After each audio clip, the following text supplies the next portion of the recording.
the winner of today's game stays very much in the conversation for the college football playoff. Big 12, big game underway. Another third down and long. And throws an interception. A 3-touchdown deficit that Baylor's got to make up. At the 7, he gets the call. He walks in, touchdown. At 2nd and 9, long ball, streak on the sideline, touchdown. The highest scoring game in this series history. We're not done yet. They've got TCU on their heels right now. Petty, play action. Going to the end zone. Corey Coleman, touchdown! Touchdown, Corey Coleman! We've got a tie game at 58-58. 4th and 3. Boykin gonna loft one. Deep on the sideline. Broken up. Baylor's gonna get it back. If he hits this, he'll be the biggest man on campus. He got it.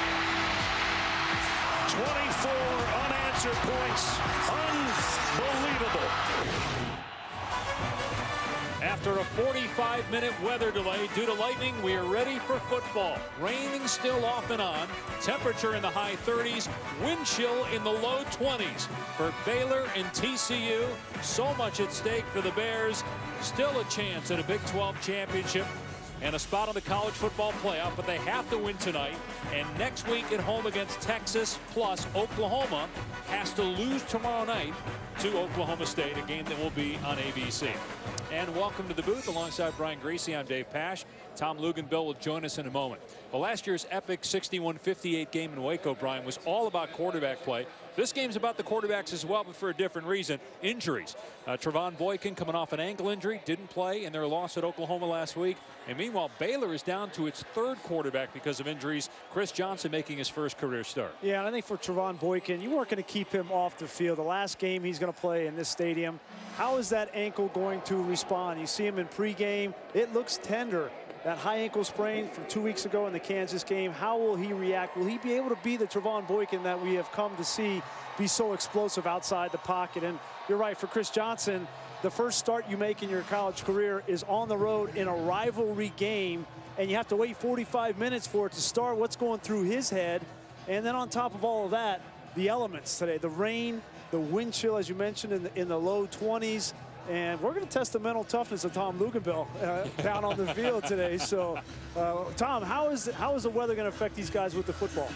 Well, for two teams, Brian, that want to throw the football an awful lot, they're going to have to do it with a wet ball. Now, it's gotten colder, it's gotten windier, and the surface is really, really sloppy. So when you're holding a wet ball, you don't want to squeeze too hard. You want those fingertips to be relatively loose and to be able to have some space between your palm. If you see quarterbacks palming it and cupping it, they're probably going to lose control, and it's going to take away from their accuracy. Now, watch Trevone Boykin. He will take the football, and he'll switch and put his fingers on the seam as opposed to on the laces. He's a little bit more comfortable with that. So it's going to be very interesting to see if the rain picks up, how these quarterbacks handle poor conditions. All right, Tom, grab that microphone tight. We'll be talking to you throughout the telecast. Well, it's not exactly the ice planet Hoth, but it probably feels like that for a lot of these kids from Texas as Jaden Obertrum will get ready to kick it off with the temperature at 39 and the wind chill at 23. Chance of rain 100%. It's been raining off and on throughout the day. Baylor won the toss and elected to receive, so we'll get a good look at Chris Johnson, a sophomore from Bryan, Texas, about 2.5 hours from Fort Worth, making his first collegiate start. TCU trying for its 10th win of the season, lost a heartbreaker last week at Oklahoma. Baylor won at Oklahoma State to keep its Big 12 title and college football playoff hopes alive. And it's a short kickoff. Chris Platt from the 6-yard line. And Platt with a running lane to the outside. Out near the 40-yard line. Great starting field position for the Baylor Bears. Chris Johnson in relief last week threw a 39-yard touchdown pass in the 3rd quarter to Jay Lee, then a 71-yard touchdown pass on the very next attempt to K.D. Cannon.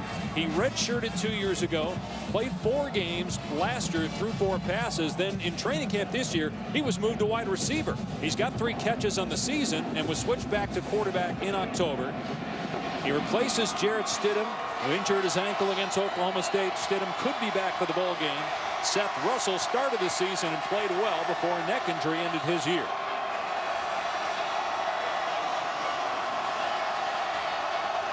Shock Linwood is starting for Baylor. He was battling an ankle injury himself last week, and on the first play, he's out to the 43-yard line for a 4-yard run, brought down by Mike Tua'ua. You know, the biggest difference for Chris Johnson is you're all week you know you're going to be the starting quarterback. It's very different than last week. You come in an emergency situation with Stidham getting hurt. How does he react and how are his nerves? Here's Linwood again, and he's out to the 47-yard line. It'll bring up 3rd down and short. And the best way to get rid of the nerves of a young quarterback making his first start is to run the football. And we know that Art Briles and Kendall Briles in this Baylor unit, that's a primary issue. It's Linwood again, and he's short. Knocked down at the 48-yard line. Ty Summers on the stop of Shock Linwood. Leads the Big 12 in rushing, but Baylor going for it here on 4th down. The quarterback sneak, and it's close. Looks like he's got it based on where the head linesman is standing. Some pushing and shoving after the play. No surprise given the fact that these two are rivals. Things have become really bitter the last 12 months between these two. Let's see if Johnson was able to pick it up here. It was Ty Summers coming in there with the hit for TCU. He got it though. 1st down Baylor. Art Briles in his 8th season. He turns 60 next week. Consecutive 11-win seasons. They tied for the Big 12 title last year. Of course, left out of the college football playoff. They won the Big 12 2 years ago. They need help to capture the 2015 Big 12 title. He's going to air it out here. Going for the top target for Baylor, and there's a penalty flag. Corey Coleman, one of the top receivers in all of college football, a finalist for the Biletnikoff Award, was interfered with by Corey O'Mealy. O'Mealy was in good position, and corners are taught to run these receivers out of bounds as part of the technique. Pass interference. Defense number 3. Cut the receiver's path off to the football. 15-yard penalty. Automatic. 1st down. You hear him say cut the receiver's path off to the football. There's O'Mealy. Now he gets the arm bar, looks back for the football. I don't know about that one, Grease. I mean Coleman's got a hold of O'Mealy's jersey. I think that's a bad call. That official couldn't see that Corey Coleman had his hand on O'Mealy. It could have called the other way. Ability, something that Art Briles felt that they could mold, and now that molding's starting to take shape as he gets his first start here tonight. And he's going to throw it into the end zone here, and it's broken up and picked off. What a terrific play by Julius Lewis, a true freshman.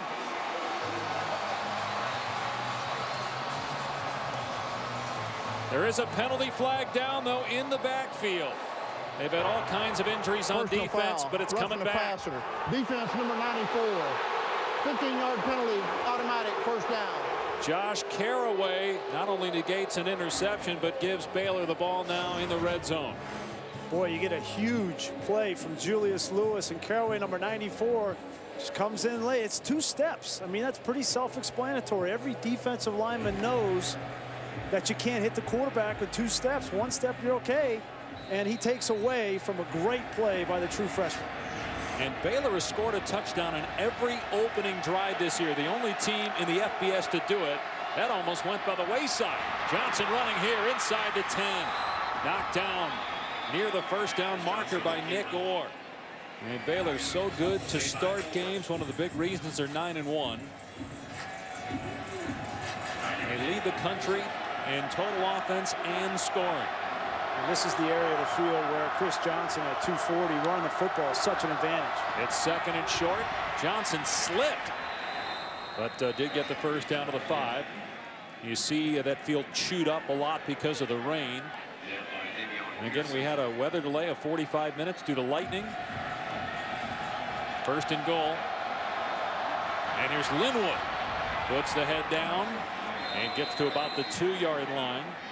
Stood up by Chris Bradley. This TCU defense playing much better of late. They've had so many injuries. They lost 6 starters entering the season and then lost a bunch more due to injury during the season. Linwood is knocked down in the backfield for a loss. Denzel Johnson made the play along with Pearson for TCU, bringing up a 3rd and goal. And that's a big reason why they're playing so much better, Dave, is Denzel Johnson coming down in that nickel linebacker position. He's been used a lot in the backfield by Gary Patterson, blitzing off the edge, that time unaccounted for, gets a tackle for loss. So it's 3rd down and goal from the 3-yard line. And Chafin plows forward and gets stood up at the goal line. And they're going to say he didn't get in. It'll be 4th down for Baylor. It was Davion Pearson in the middle of that TCU defense, a preseason All-Big 12 performer that made the stick. Pearson and then Trevone Howard, the linebacker. And again, for the same reason that you can't really tell on the 4th down at midfield if he got enough yards. Same thing here. You can't tell. And if you go for it on 4th and 1 at the 50, you know Art Briles is going to go 4th and 1 at the 1. And big number 80, Laquan McGowan at 410 pounds is lined up in the backfield. They'll hand it off. Linwood will make that Chafin over the top, and he's in for the touchdown. The ball came out, but that was well after Chafin crossed the plane as Baylor scores again a touchdown in the opening drive. And Chafin does a great job because Ty Summers, number 42, came unblocked. And Chafin just gets enough to get that ball across the plane. That's the 7th rushing touchdown for Devin Chafin. Shocked Linwood, start of the game, but he's battling an ankle injury. The coaches told us we'll see Chafin, Johnny Jefferson, Terrence Williams as well at running back today. And then you had Chris Johnson. Basically, that's 5 different guys that will carry the football between the tackles. And the point after from Chris Callahan, who hit the game-winning field goal to make it 61-58 last year. Baylor on top thanks to a roughing the passer penalty by Josh Caraway that negated an interception by Julius Lewis. Briles goes for it on 4th down, and the Bears score.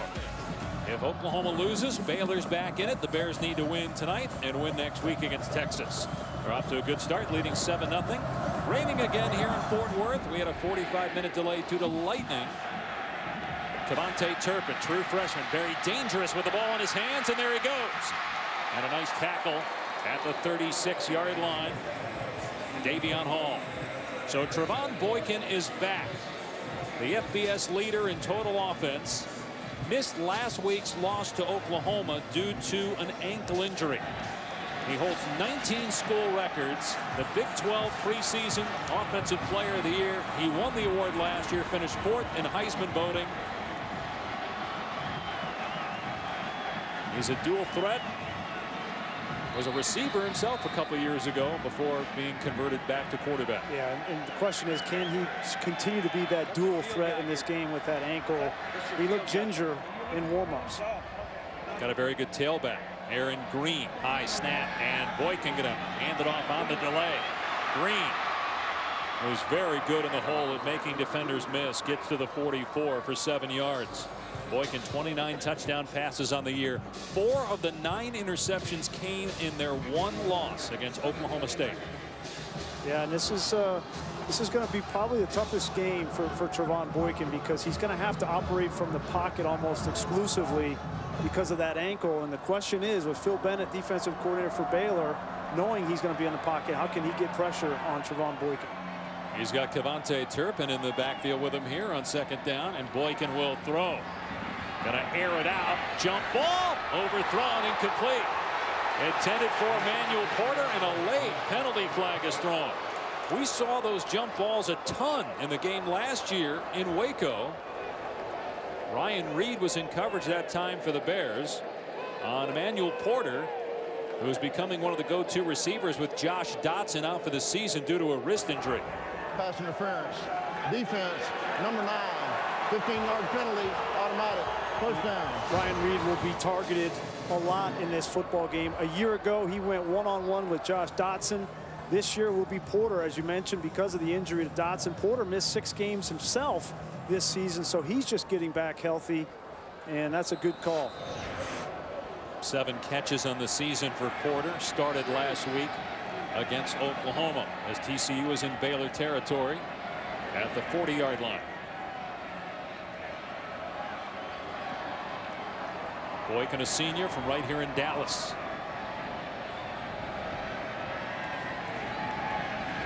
Boykin, as the defender fell down, Jerrison Stewart gets the first down inside the 30 to the 26 for 14 yards. You know, watching Trevone Boykin in both warm-up sessions, he certainly wasn't as fleet of foot as you'd expect him to be, and he's stiff in the lower body. If Baylor cannot rush the passer, they're going to be in trouble because he won't have to move like he normally likes to. He moves here, looking for a running lane, and down he goes to the 25, getting 1 yard. And that's a perfect example of what Luke's is talking about right there. Normally, Trevone Boykin, when he gets to that second level, nobody catches him. We've seen him do amazing things when he gets outside the pocket. The run against West Virginia comes to mind, where he got a high five from Dana Holgerson. But he's going to have to adjust his game, and that'll probably be the biggest challenge for him, as well as Doug Meacham. Sonny Cumbie calling plays for him from the pocket.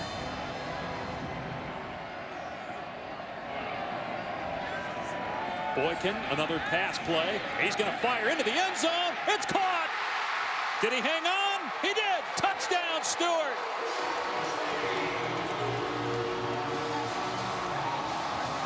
The first touchdown of Jerrison Stewart's career. The true freshman hauls it in.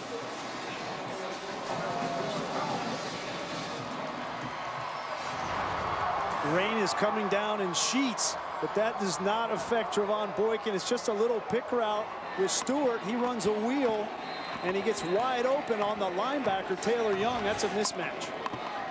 30th touchdown pass of the season for Boykin, as the receiver able to secure it all the way to the ground.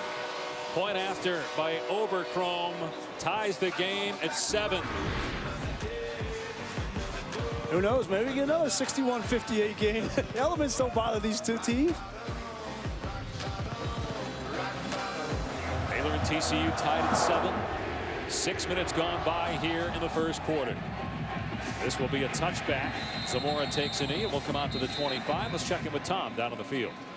Fellas, with conditions like this, the officials give each team, particularly tempo teams, the option to play with a wet ball throughout the course of the game or a dry ball. Both coaching staffs, Gary Patterson and Art Briles, have chosen to go with a wet ball. Now, what that means is if both teams are running at a high tempo with pace, they don't necessarily get to interchange the ball from the sideline. They're not always going to have a dry ball, particularly if the play ends between the numbers. And so they're at the mercy of having to deal with the elements to the utmost, and they can't change to slow it down during the course of the game. They pick one or the other, and they live with it. Wow, that's really interesting. Both these coaches value the pace on offense more so than the risk of turning it over. And here's a big hole for Jefferson across the 30 to the 32. So that's a 7-yard run before Trevone Howard makes the tackle. So you'll see that center judge is now going to spot the ball, and because of this pace, they won't get a dry ball in the game. Jefferson again has the first down. An ankle tackle made to stop a big play by Montrell Wilson.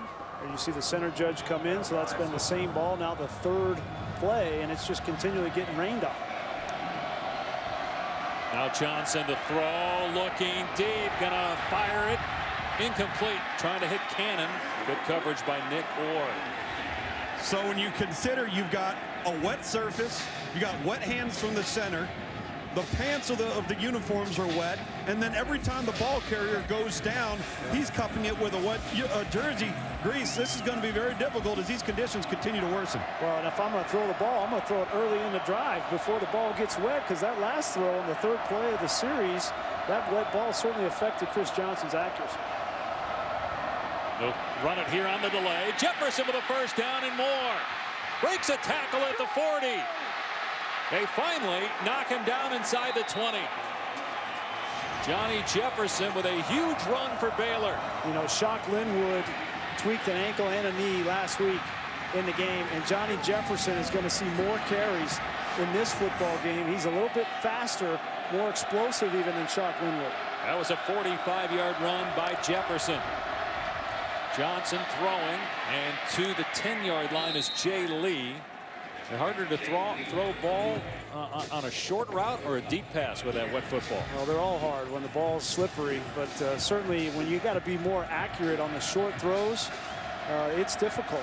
Sometimes the long throw is easier because you just throw it as far as you can.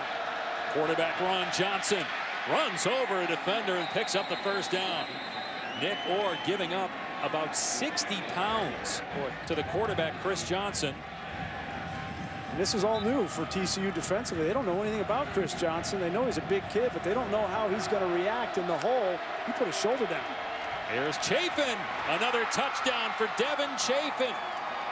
He's got both Baylor scores. 17 plays Baylor's run offensively, 14 of them on the ground. You can see Art Briles' points of emphasis this week in a rivalry game on the road with your third-string quarterback in bad weather.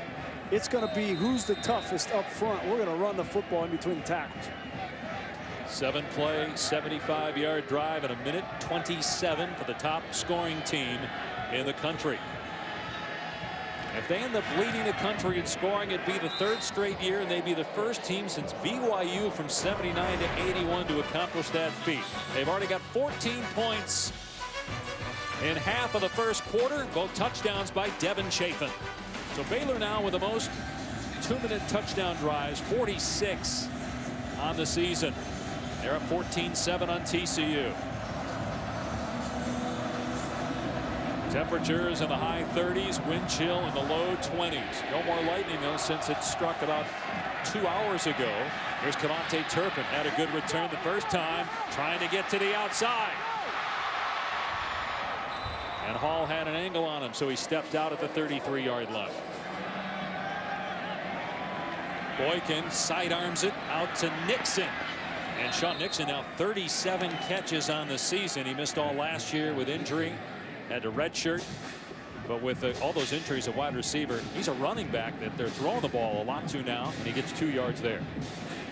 And he was tackled by Tayon Sells, who the backup safety who's playing in place of Orion Stewart, who is out again this week.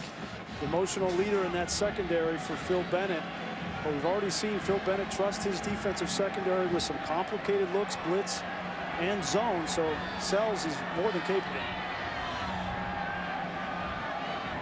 Taking a lot of time off the play clock. Boykin with time and throws that one out of bounds. Trying to hit Nixon.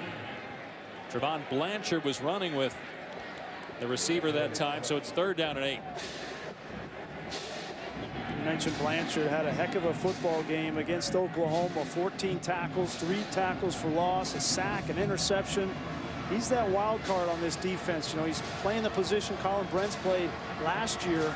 They ask a lot of him in coverage, but also getting after the quarterback and stopping the run. He's got to do it all. Here comes Billings. Look out. Down goes Boykin at the 22. Lost his footing, and again playing with that ankle injury as Billings gets the sack to force a TCU punt.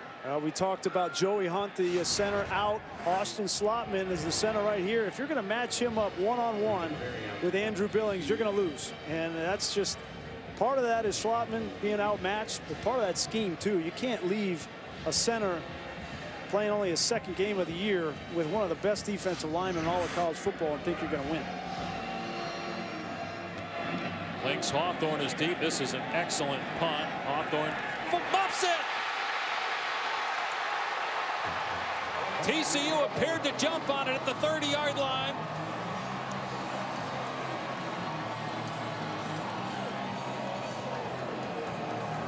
It was a great punt from Ethan Perry. Gave his coverage unit time to get down the field, and they get the football. 48-yard punt. It was muffed and recovered at the 30-yard line by TCU. It's Davis Devereaux. Check that Paul Whitmill with the recovery. And that's Listenby, the starting wide receiver that got down there first. Great effort. You ask your starters to do everything, and Listenby getting down on punt coverage. You never know when that's going to happen, and mistake by Hawthorne. Look at the last couple of games. Turnover margin for Baylor after a great start. -5 the last couple of games, but they won last week despite the turnovers at Oklahoma State. All right, Baylor showing that same look. This time they bring pressure on 3rd down. Jump ball, and it's picked off inside the 5 by Howard. And Howard takes it back to the 17. We saw this look in the fourth quarter last year from Phil Bennett in this game. All-out pressure, and the answer from TCU was to throw the fade. Well, they bring it. Baylor anticipates it, and Xavier Howard knows exactly when to turn around and time his jump and gets the interception. That's the 5th interception of the season for Howard. And so that's 2 opportunities inside the Baylor 35. And the Horned Frogs come away with nothing. They trail 14-7. Baylor trying to keep Big 12 title and college football playoff hopes alive, leading 14-7 at TCU. 111th meeting between these two schools, but only the second where both have been ranked. The first was last year, 61-58. Baylor won in Waco after trailing by 21 in the fourth quarter. They're going to run it here. Corey Coleman getting the call on a rush, and he's out to the 33 for about 14 yards. Seth Russell took over for Bryce Petty, started the year, went 7-0, and then injured his neck against Iowa State. He's out for the year.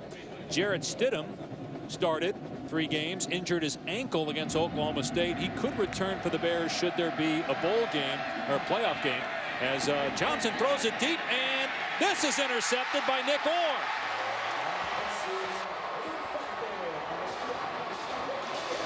We saw this last week in the second half from Chris Johnson. Yes, he threw 2 touchdowns and they beat Oklahoma State, but he also threw an interception late just like this. So you see over the top, it's too deep, and it's clear that it's too deep. You can't just throw the ball down on a fade with a safety back there. It turns into a punt. Those are the decisions. You want to be aggressive, and you want to do what you do when you're Baylor, which is throw the ball down the field to Katie Cannon and Jay Lee. But you also have to be smart and read the defense and not give the football away. So that's 2 interceptions now in the season for Johnson to go along with 2 touchdowns. And TCU gets it back. How about 3 straight turnovers? You have the muff punt by Baylor, and then the interception by Boykin, who's just 1 of 6 after a hot start. And now a turnover on the interception thrown by Johnson. I don't think that's going to change, Dave, with the way it's, I mean, it's coming down hard now. So does TCU try to keep it on the ground here? They will. Kyle Hicks off the right side. And Hicks slammed down by Oakman. Sells there first. It's a gain of 5. I really think Doug Meacham needs to get this run game going, whether it's Hicks or whether it's Green. You're not going to get the production on the ground from number 2. So you have got to establish a running game if you're going to win this football game. There's Doug Meacham.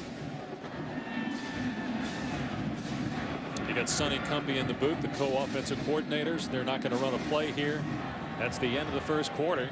Trevone Boykin with the touchdown pass, but he also threw an interception. His final home game coming off an ankle injury. Trying to get TCU its 10th win of the season and beat its rival. But the Baylor Bears lead 14-7 after 1 in Fort Worth. It's 14-7 Baylor. So far the difference is the rush game. Only as a sack there by Jamal Palmer on Boykin. They had only 15 rushing yards in the first quarter, and a loss on that second down play of 7 yards. We mentioned Joey Hunt out, Jamal Naff out, and that put Matt Pryor 64 in at right guard, and Jamal Palmer just too quick for Pryor. You know, this defensive front playing without Bo Blackshear tonight. They're playing a 3-man front because they don't have the numbers on the defensive line without Blackshear.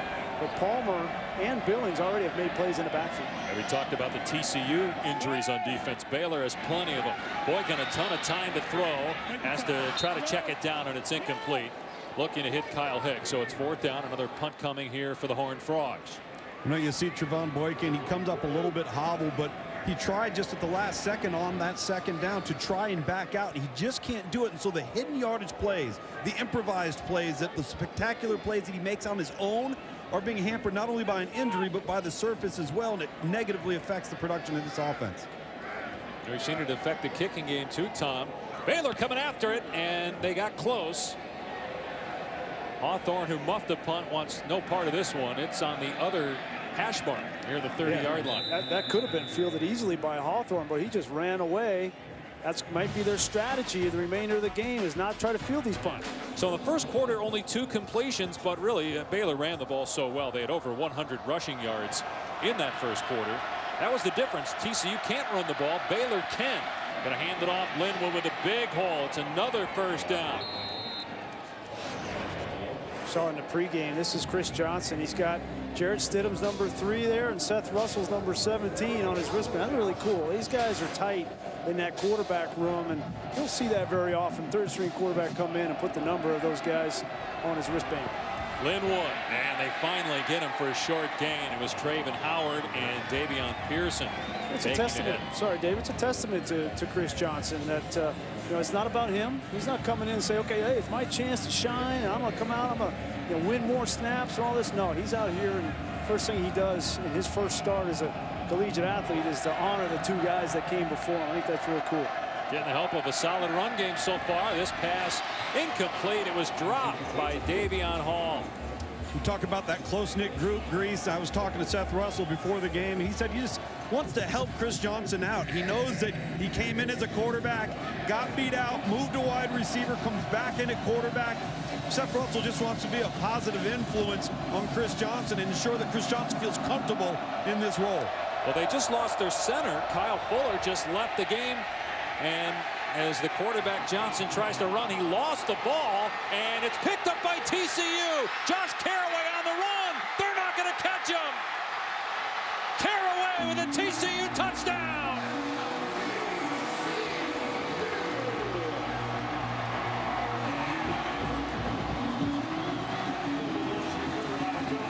You mentioned those 3 turnovers, Dave, to start the game.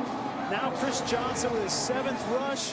We got to protect the football all the way to the ground. He's wrapped up with his legs. And Trevone Howard, number 32, rips the ball out. That ball is out. That's a fumble. And Josh Caraway, who gave up the first touchdown, if we remember, on that personal foul, late hit on the quarterback, is in position and makes a play for Gary Patterson. Great job by the official, too, to catch it, because if they rule him down and it's overturned, which now as you look at the replay you can see clearly the ball is out, then you don't get the return. But because they let it go, the official thought it was out, called it a fumble, the touchdown will stand as well. Overcrome for the extra point to tie it 14. Even this probably won't be easy given the rain and the conditions with the wind and also the footing, but pretty smooth there. Ties the game at 14. Well, Chris Johnson's first collegiate start not going so well. He's throwing a pick. Now he coughs it up. And Caraway takes it the distance to tie the ball game.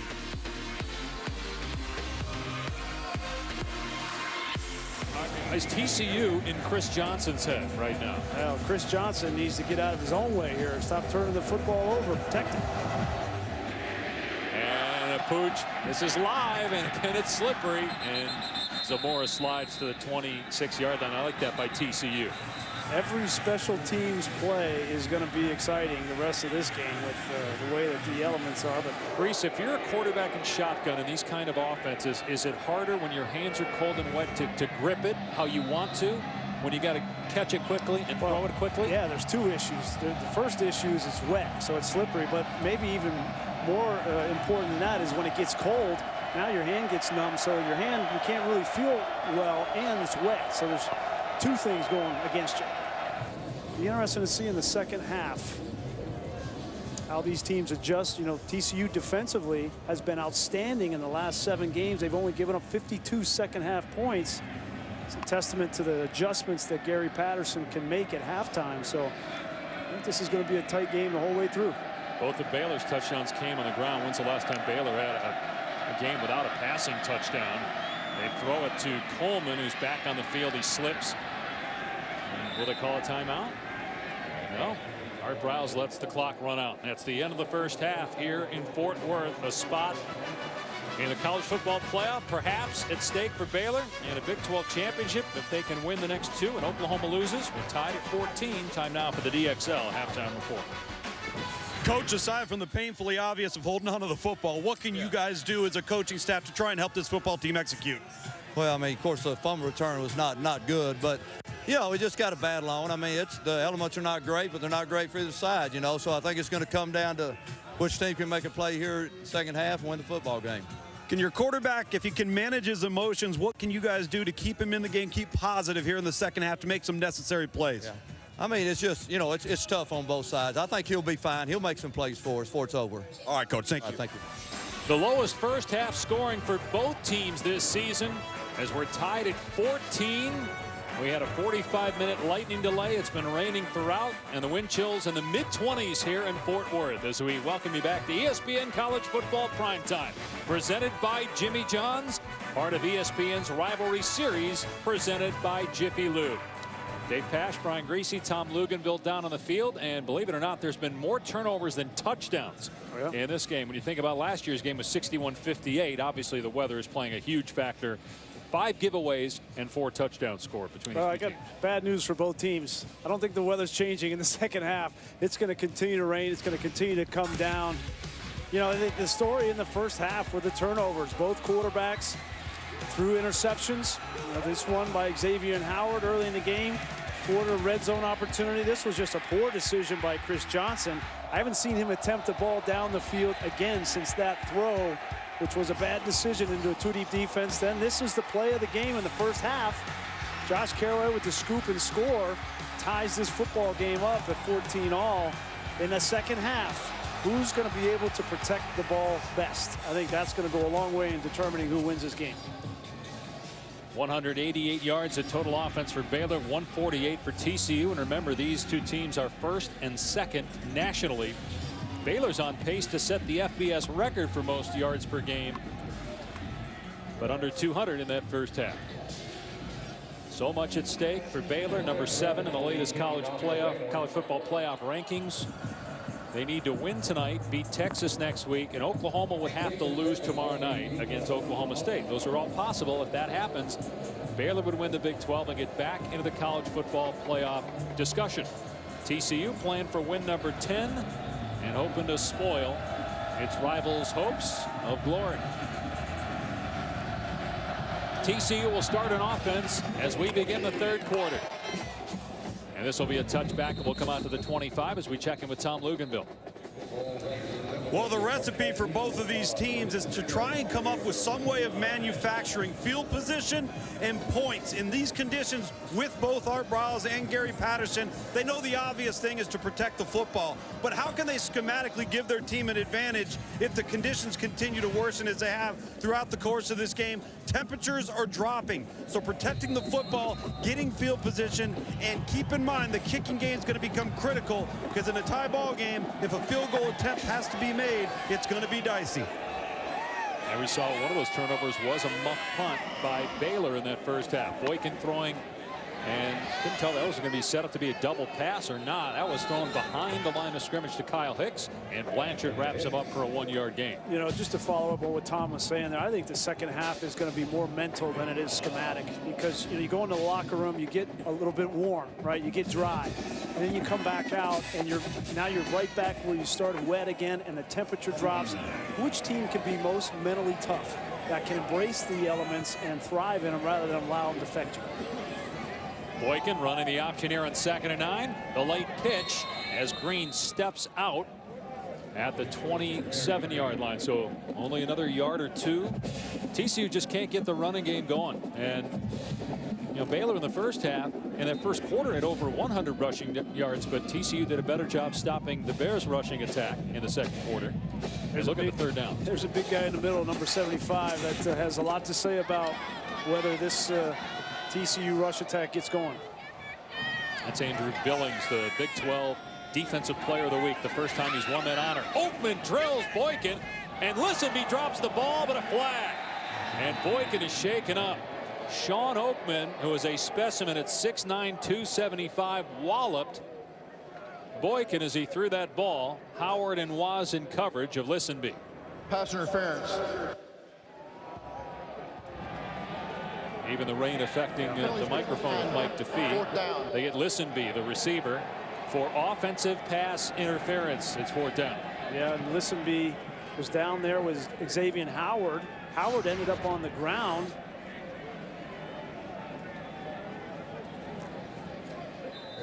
I didn't see any push there. Obviously, Howard slipped, and that's why he went down. I didn't see a push off. That punt may have been blocked.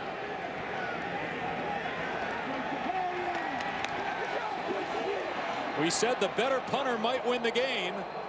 And Ethan Perry, it was hard to tell if that one got blocked or it was just a bad kick. I think Terrence Williams blocked it. Number 22 came right up the middle. The backup running back gets a hand on it. Yeah, it looked like maybe a finger. So that will give Baylor the ball at the 35-yard line.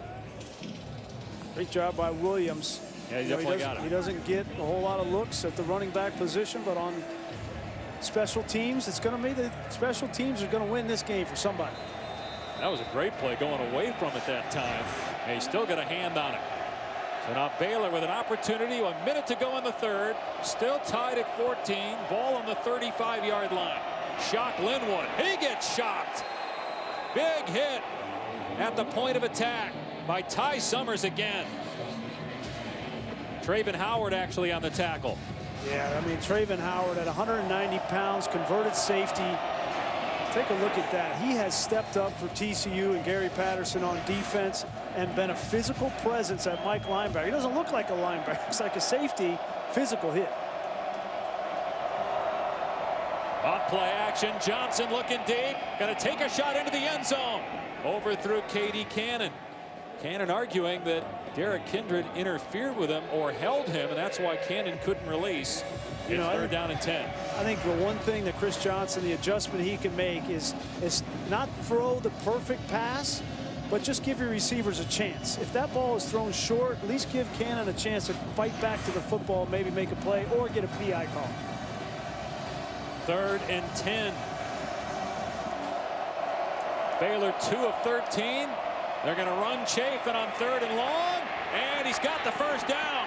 Great job to pick up the first down, get a few extra yards to the 20-yard line. Yeah, and this is a great adjustment from Kendall Briles. The first counter that we've seen all inside run. This time we run counter, and I love it because it forces the defense to react. And when they go to plant and switch directions, they're losing their footing. That's why he got the first down. Johnson keeping, and he gets swallowed by Davion Pearson in the backfield. A loss of 4 on the play. Pearson, who missed the first 3 games of the season with injury. He's been outstanding since coming back, the senior from Oklahoma City. Got a handful of tackles, including that one for a loss. As we played 3 quarters here in Fort Worth. We're still tied at 14. Neither team has scored on offense since the midway point of the first quarter. We go to the fourth, all even. And this student section has been fantastic, even when their only mistake was when they were told to leave the field because of the lightning and they wouldn't do it. First time Baylor has had back-to-back scoreless quarters this season. But they're inside the 25 for second down. Chafin running left. Gets to about the 19, bringing up third down and 8 or 9. Dave Pash, Brian Greasy, Tom Luganbill in Fort Worth. Temperature in the high 30s. Wind chill in the low 20s. It's been raining all day and night. We had a 45-minute lightning delay. Back-to-back scoreless quarters for Baylor. A combined 112 yards for both these teams in the third. Both of Baylor's touchdowns came on the ground. Last time they did not have a passing touchdown in the game was 3 years ago. TCU had an offensive touchdown, a pass by Boykin, and a defensive touchdown to tie the game in the second quarter. Johnson lost the ball. Recovered by Baylor, or no, recovered by TCU. Davion Pearson comes up with the fumble for TCU.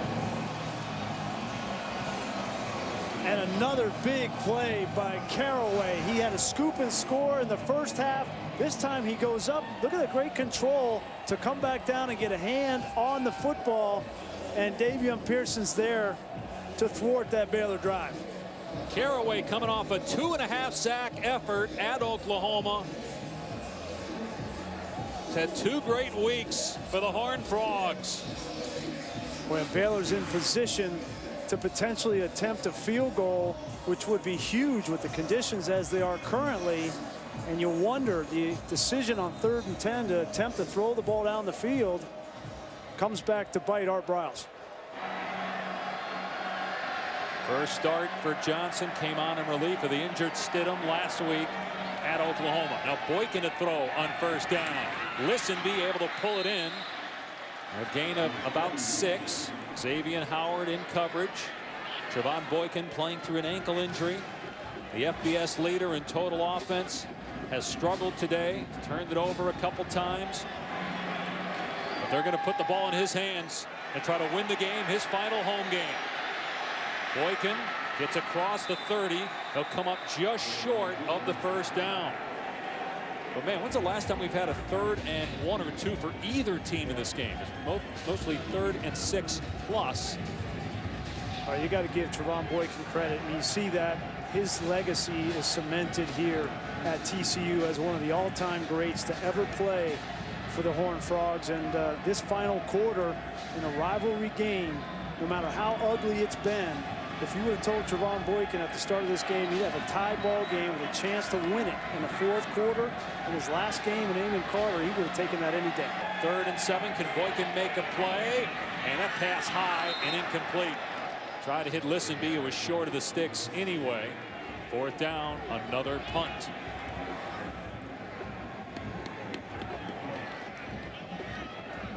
This is the exact opposite of the game last year where it was all passing touchdowns. This game's all about punting. I mean, look at that. It's going to be the 10th punt for TCU. Baylor's got 8 punts after having 29 through the first 10 games. The last punt by TCU was blocked by Terrence Williams. Will Lynx Hawthorne decide to field this punt or let it drop? And Hawthorne will field it. Signaled for the fair catch. He muffed one and turned it over in the first half. 38-yard punt, no return. Take a look at who's been putting in work. Brought to you by Carhartt.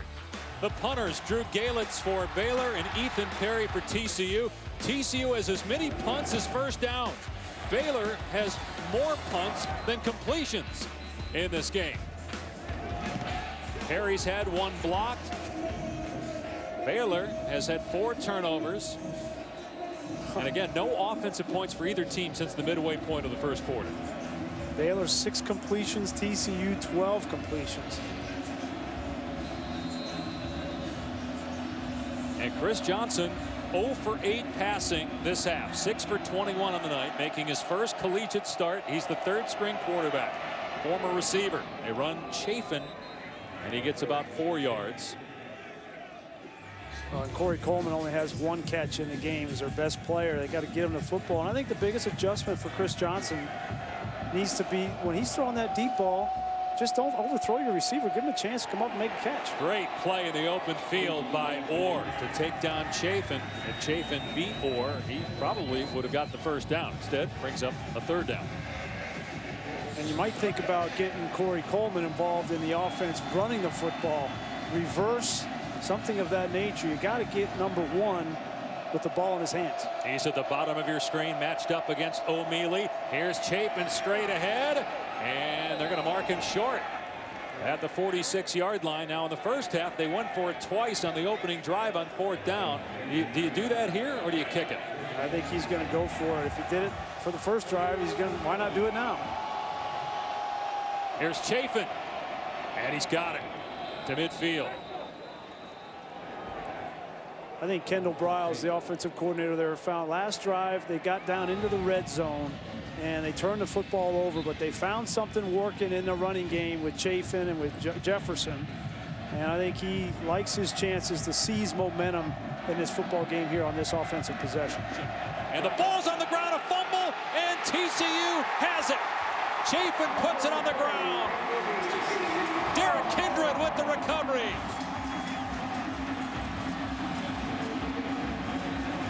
I don't know if Chafin was anticipating getting that football from Johnson.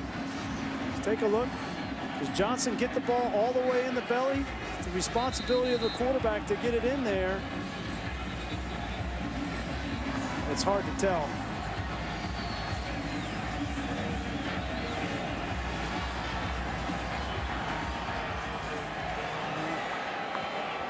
It's tough. And the decision, remember, Tom talked about the decision to not play with dry footballs, that they wanted to maintain the pace. Both these teams did, and we've seen them struggle with the football. Here's Hicks off the right edge. Across midfield into Baylor territory. Out of bounds just short of the first down marker. So a gain of close to 9 for Hicks. That's the 5th turnover by Baylor. Johnson and Chafin couldn't get the exchange. Hard to tell, but it did look on the replay like Chafin did not fully have it. Here's Hicks, or make that Boykin off the fake, trying to get the first down, and he stepped out after he got the first to the 44-yard line. This was moments ago. And Chafin saying that that's on you, the quarterback, Chris Johnson. Yeah, well, it's on both of them. It's not on one guy. They have to make each other right. And, you know, again, we've said it 10 times in this game. It's the little things that you have to focus on and overemphasize, and ball handling in these elements is one of them. From the 44 of Baylor, another run. Here's Hicks. No running room. Upended at the 45. A loss on the play. Pat Levels. Check that Tayon Sells with the hit. And so it'll be 2nd down and 11. If you're Phil Bennett now, a defensive coordinator for Baylor, you don't have any concern about Trevone Boykin throwing the ball down the field. They've stopped attempting to throw the ball down the field. Listenby has been absent. Porter hasn't been targeted down the field. So he's just attacking this run game with 7, 8, 9 guys at times in the box. Approaching 3.5 minutes to go in regulation. Hicks trying to find a hole. Stood up at the 44-yard line. Taylor Young in there for the Bears. It brings up 3rd and long. Neither team has attempted a field goal. Should either squad be put in that situation, whether in regulation or in overtime. Yeah, well, it will happen in overtime. The better kicker is TCU's Jaden Obercrom. He is the career leader in Big 12 history in made field goals, tied for first with Oklahoma's Michael Honeycutt. Yeah, well, how do those guys feel? They haven't attempted one kick all game. You think they're nice and warm and toasty over there on the sideline? Here's 3rd and long. Boykin in trouble. They're trying to set the screen up. Hicks with the catch, and a great play at the 45 by Edwards. In the open field, Avion Edwards takes down Hicks. It's 4th down and 10. And TCU is going to try to pin Baylor deep. Now remember, the last snap to Ethan Perry, he put on the ground. But Baylor gave it right back with a fumble.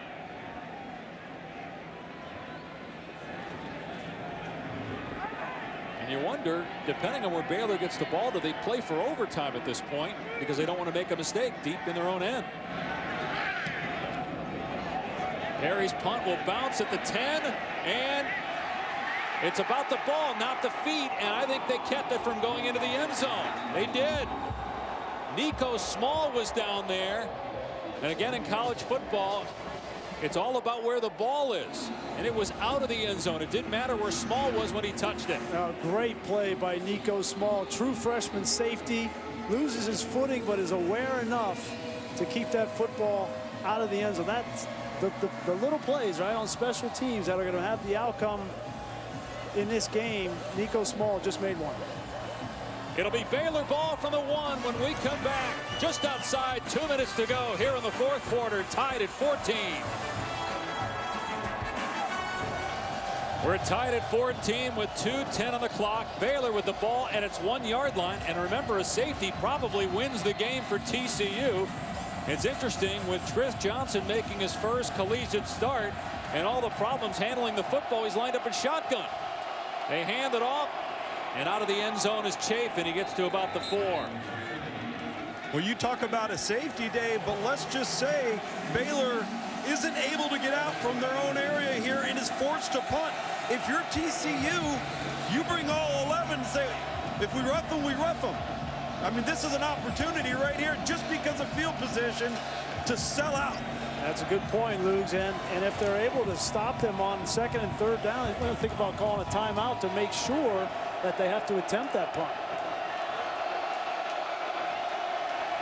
Snap to Johnson. He'll hand it off. Chafin out to about the 8-yard line. So 3rd down coming up, 3rd and about 3, and TCU will call a timeout. That will leave the Horned Frogs with 2. This was never going to be a Picasso, right? But now it's about who has a little bit left in the tank, and that refusal to lose this football game is going to make a play, and it might be in overtime. But which team is going to make that play to win the game? Any chance Art Briles lets Chris Johnson throw the ball here on 3rd and 3? No. So is it a handoff? Is it a quarterback run with their 230-pound Q here? He's fumbled the ball a couple times, though. He'll hand it off to Chafin. Keeps the feet moving, holds onto the ball, and gets the first down. That was big. It's not big because Baylor's going to go down the field on this drive and score. They still have a lot of field to go, but that's big, just getting out of the shadow of your own goalpost and not having to attempt that punt out of your end zone. Chafin shakes a couple of tacklers and gets to the 20-yard line. Clearly Baylor playing for overtime at this point. We're inside a minute remaining here in the 4th quarter. Again, neither team has scored since the first half, and neither team has scored on offense since the midway point of the 1st quarter. The last score was a Josh Caraway fumble recovery, returned 50 yards for a TD for TCU. These two teams are having too much fun out here to go, just 60 minutes. They want some extra time. We thought we might have overtime, but thought the score might be in the mid-50s when we got there here tonight. Chafin off the right side, crosses the 30, and dumped at the 34-yard line by Nick Orr. Clock stop as they reset the chains. Now that you have better field position, Baylor's going to call a timeout. Do you take a couple of shots down the field here? Why not? Some of those plays that were too risky to attempt, when the game was still in the balance, maybe you attempt a reverse or something. Maybe get the ball in Corey Coleman's hands on a reverse or something like that and let him try to weave his way through, maybe make a play. What about a jump ball down the field, or is that too risky there? I mean, you assume even if you throw a pick down here, TCU hasn't been able to move the ball at all, so does it really hurt you? No, I think it's a smart play, by Art Briles. Call this timeout. You never know with the field the way it is and defenders having to change direction. You get the ball in a really explosive player's hands like Coleman or Lee, Cannon, and they can make guys miss and maybe score. I kind of like the idea of taking a shot. Throw it up for grabs. If it gets picked off, TCU's got the ball at its 30-yard line with 12 seconds left. If Baylor catches it, now you're in a position maybe to win the game with a field goal. Tight set here. That's Corey Coleman in the backfield. They're going to pitch it to Coleman, and he's taken down by Denzel Johnson for a loss. Let's see if TCU calls a timeout. Yep, 16 seconds left.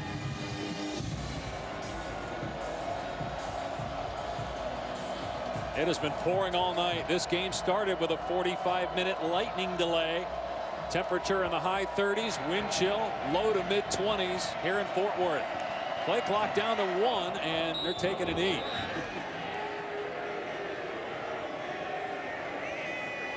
And Gary Patterson not going to call his final timeout. They will reconvene on their respective sidelines and game plan for overtime. Now it's going to get exciting. One can only hope. Tied at 14, the end of regulation. Chris Johnson, the third-string quarterback, making his first start, trying to keep Baylor's hopes alive of a Big 12 title and perhaps a spot in the college football playoff. They come in number 7 in the latest college football playoff rankings. The Bears need to win tonight, beat Texas next week, and have Oklahoma lose tomorrow at Oklahoma State. Chris Johnson has not completed a pass in the second half. It's going to be Devin Chafin and not Shock Linwood in there. Chafin's been the workhorse in this game, 22 carries. And Chafin goes down at the 21, picks up 4 yards. Kindred on the stop. Chafin slow to get up. Don't know if it's because Chafin has been getting the bulk of the work. They want to keep him going, or if it's because Shock Linwood is not 100%. He took a tough hit there. They got to get him out of the game. He took a hit on his head and came up a little bit woozy. I got to imagine Linwood's not 100%, or he'd be in right now. Jefferson in for 2nd down and 6. He'll keep it on the ground as the quarterback Johnson picks up the first down to the 14-yard line. The 235-pound sophomore moves this chains that time. And I think that's an advantage for Baylor, and you can't worry about him getting hurt now. No Shock Linwood, and now Chafin on the sideline. Jefferson is more of a speed back, which doesn't help you much in the red zone. From the 15-yard line, here's Chafin down, or Jefferson rather, down to the 10-yard line. Ty Summers made the stop. Second down coming up here in the first overtime in Fort Worth. 2nd and 6. Got big number 80. Laquan McGowan in at tight end. Feuerbacher's in the backfield to help block. Jefferson inside the 10. Stood up around the 9. Denzel Johnson was there for TCU. It's going to be 3rd down and about 4. Oh, enough. I'm Chris Johnson. I'm reminding Johnny Jefferson right next to me to protect the football. Get what you can on the ground, but protect the football. Talking about substitution on the sideline, and the play clock is winding down under 13 seconds, and they still don't have a play call. Each team with a timeout here in overtime. Play clock down to 5. 3rd down and 4. Will they keep it on the ground? Yes, they will. Jefferson inside the 5 and down at the 1-yard line. It'll be 1st and goal from there for Baylor.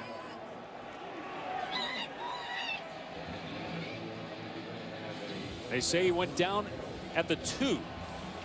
They spot it there. Jefferson slips. Marking down at the 3-yard line, so he lost a yard of the play. 2nd and goal for the Bears. Boy, even if he didn't slip, he wasn't going to get much further, because Caraway, 2 other TCU Horned Frogs coming free in the middle. And good news for Art Briles and Baylor that Devin Chafin back into the game. You need to give Jefferson a blow. If you're TCU, do you just sell out expecting run here? Absolutely. Make them throw the ball to beat you. You sell out, and you see there's O'Mealy and Julius Lewis are outside. Everybody else is in the box. Johnson keeping, and he's not going to get it. Dragged down for a loss of 1. Terrell Lathan made the tackle at the 4. It'll be 3rd and goal from there. Now what do you do if you're Baylor? Same thing. I'm selling out.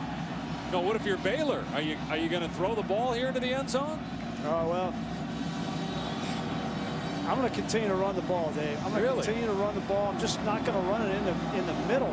Get on the edge. The zone read with Johnson has been the best play in overtime for them. See if they take a shot to throw the ball. They will. And here's the jump pass. It's caught. It's a touchdown. Devin Chafin pulls it in. They ran that earlier in the field of play, and it worked. And it works here on 3rd and goal to get Baylor the lead. They put pressure on Trevone Howard, the Mike linebacker, making it look like Johnson's going to come right downhill, right at him, and they just slip Chafin right behind him for the touchdown. It's his 3rd score of the game. 2 on the ground.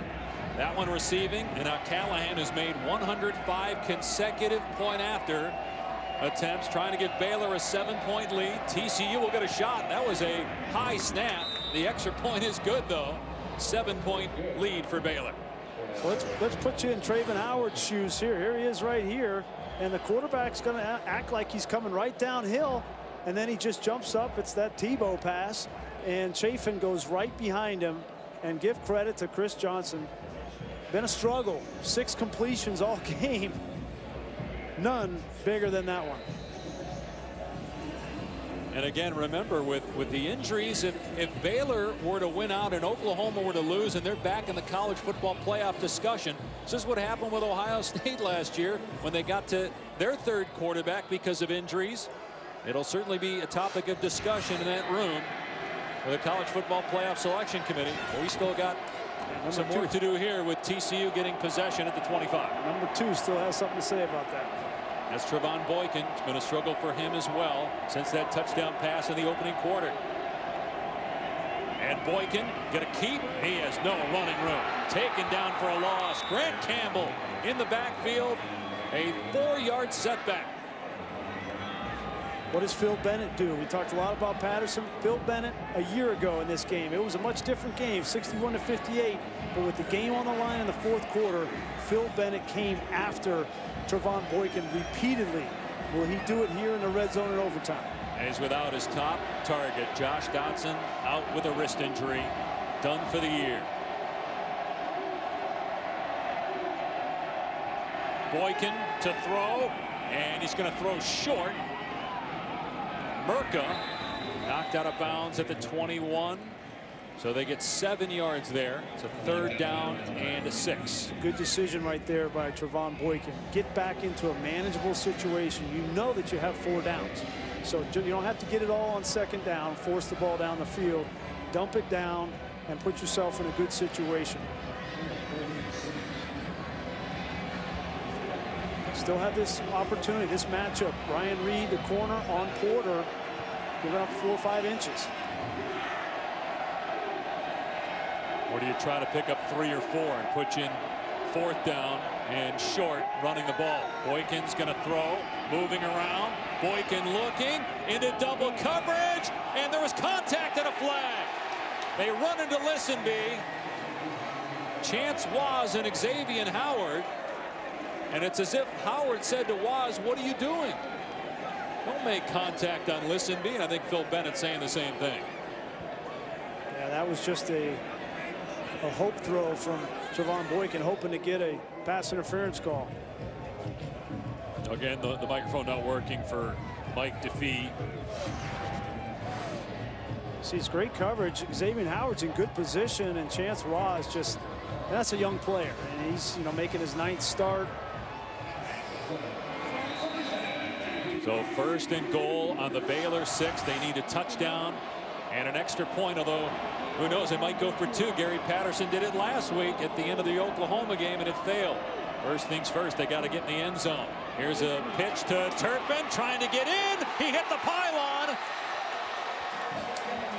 They haven't signaled yet. No, they're saying he did not get in. He hit the pylon. They're saying he stepped out of bounds first. Inside the 1-yard line at 2nd down. They're celebrating here in Fort Worth like it's a touchdown, but the ruling of the field was he did not get in. Oh, that's a touchdown. He's in. They ruled that he did not get in, but they're going to review this, and this is going to get overturned. Yep. The head linesman right there, the L on his back. Good position to see that. It's pretty clear. Gets the left foot in, then kicks the pylon. But they're saying that he was short of the goal line. Tom, you were down there. What did you hear, Lukes, from referee Mike DeFee? Yeah, standing right in front of the referee. His microphone's obviously not working. What he is stating is that the runner's foot did hit the pylon, but that the ball was out of bounds at the same time that the runner's foot hit the pylon, puts the ball at the 1-foot-yard line. So the ball never crossed the goal line. But it looked like, I thought his foot touched the end zone first and then hit the pylon, but that's not what they saw on replay. 2nd down and goal. And Boykin keeps. He's in. Touchdown, TCU.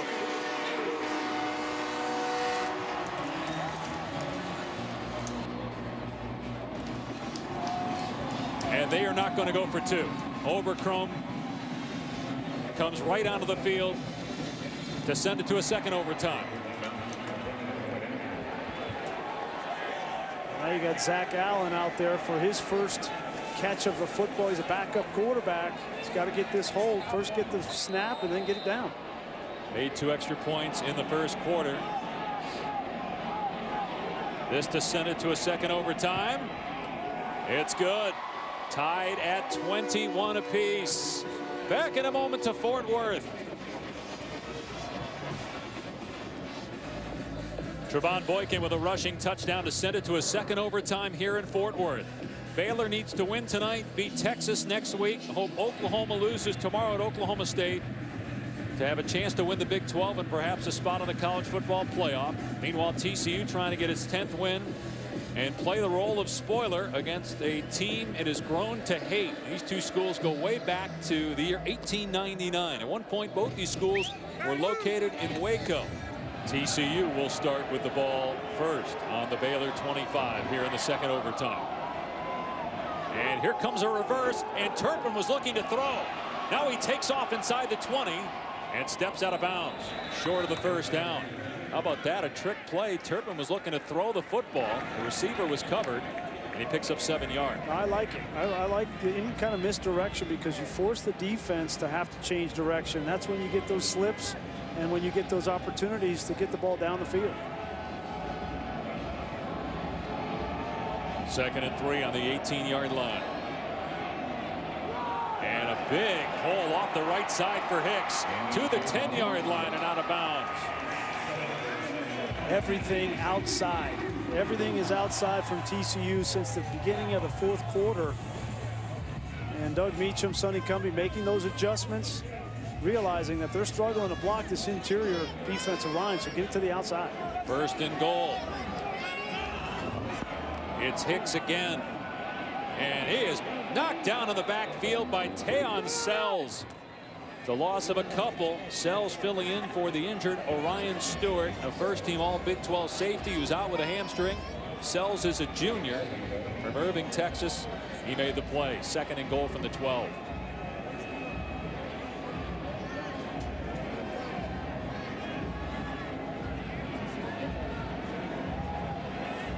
Trevone Boykin,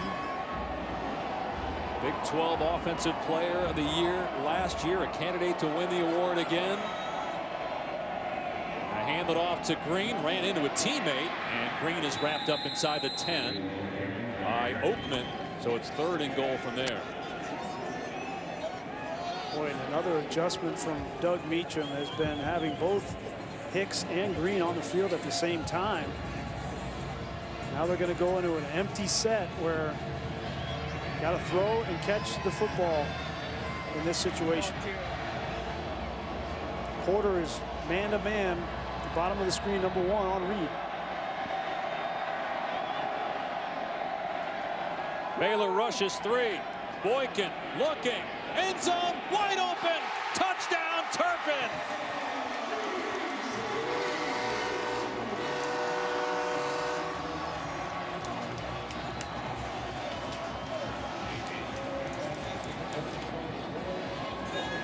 Baylor will still get an opportunity. TCU going for the kick here to make it a 7-point lead.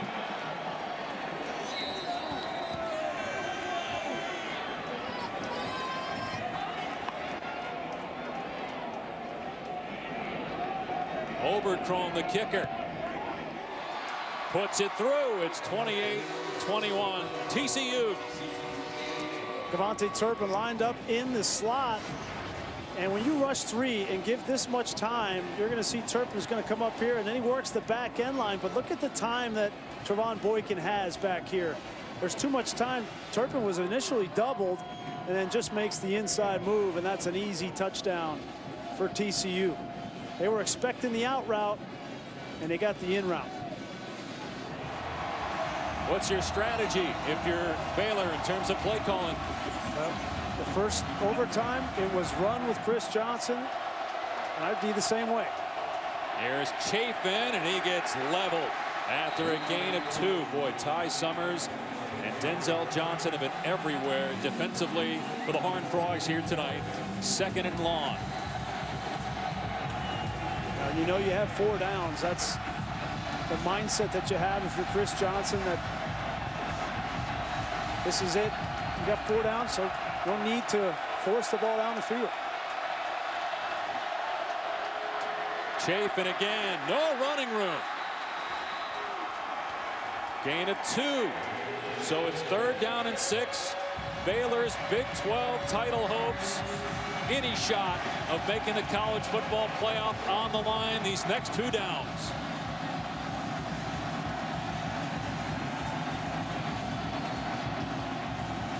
Chris Johnson moved from receiver to quarterback just a month ago because of an injury to starter Seth Russell. And Jarrett Stidham, the backup, goes down last week. So it's on the shoulders of Johnson. Will they let him throw it here on 3rd and 6? He's going to keep it, and he is close to the first down. They're going to spot him just short. It'll be 4th and 1 at the 16 of TCU. And here, anticipate here that quarterback sneak. You put Laquan McGowan right there. There he is at 410 pounds. He'll be running right behind that guy. And Johnson pushes forward. It's going to be close. That linesman's coming in, and he's short of the first down. Did Baylor call a timeout first? And the referee's mic is now working. We're going to see if we can read lips here. I think Baylor called a timeout. Yeah, prior to the snap. It was TCU that called. Oh, no, Baylor. Okay, he turned around. Baylor called the timeout there before the snap because I don't think he got it. Art Briles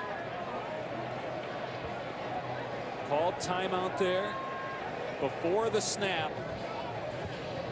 Would it have been a first down? I don't know. That would have been 50-50 whether he got that first down. It didn't look like he got it. Now Baylor needing a touchdown to send it to a 3rd overtime, faced with a 4th down and 1 at the 16-yard line. Now they're going to come back in a set that looks like they might go for quarterback sneak. Johnson, the quarterback, is 235 pounds. He's going to hand it off to Chafin. He's taken down for a loss. TCU wins.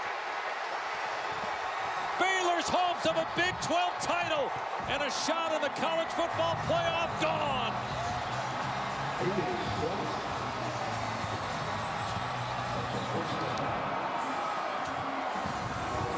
And it's fitting that it was number 42, Ty Summers, once again coming from his middle linebacker spot. He's done it all night, and he got an assist from Julius Lewis, the corner, off the edge. Art Briles doesn't like the TCU fans on the field are talking some smack to him. He's not happy about that. Trying to find Gary Patterson for the handshake. They did look at it and confirm what we saw on the field. He was short. The game is over. TCU wins it in double overtime, 28-21. And everything TCU has been through this season, the 2 losses to Oklahoma and Oklahoma State, the Oklahoma decision to go for 2 at the end. 20 starters have been injured on this team, and they've missed 103 games. To win this game, how sweet that is to get revenge for last year. Gary Patterson now with Tom Luganville. Coach, with everything that your team has gone through to win a game like this, how proud are you of this football team? Well, yeah, you know, I'm going to tell you, it's a rivalry. You got to give Baylor credit. My kids have fought all year. I'll be honest with you, I'm so proud of them. I don't think even words describe what they've been able to do this year. Trevone Boykin's career as a Horned Frog has been nothing short of sensational, but his performance tonight epitomized what he's all about. What did you think of his performance? Yeah, you know, he was only about 75%. We couldn't run the football, but he ran the offense, and so we asked him to win it, and he won it. In your opinion, as a coaching staff, is this your best coaching job to this point? Oh, they've done unbelievable. Unbelievable. Hey, go enjoy this win. I think he already is, Luke. How about 62 passing yards for Baylor, the fewest since 2002. 28-21 the final. Sports Center is coming up next. Stay tuned for more from Fort Worth. For Brian Greasy, Tom Luganville, I'm Dave Pasch. So long for now. Steve Levy, John Butchergraw, Sports Center.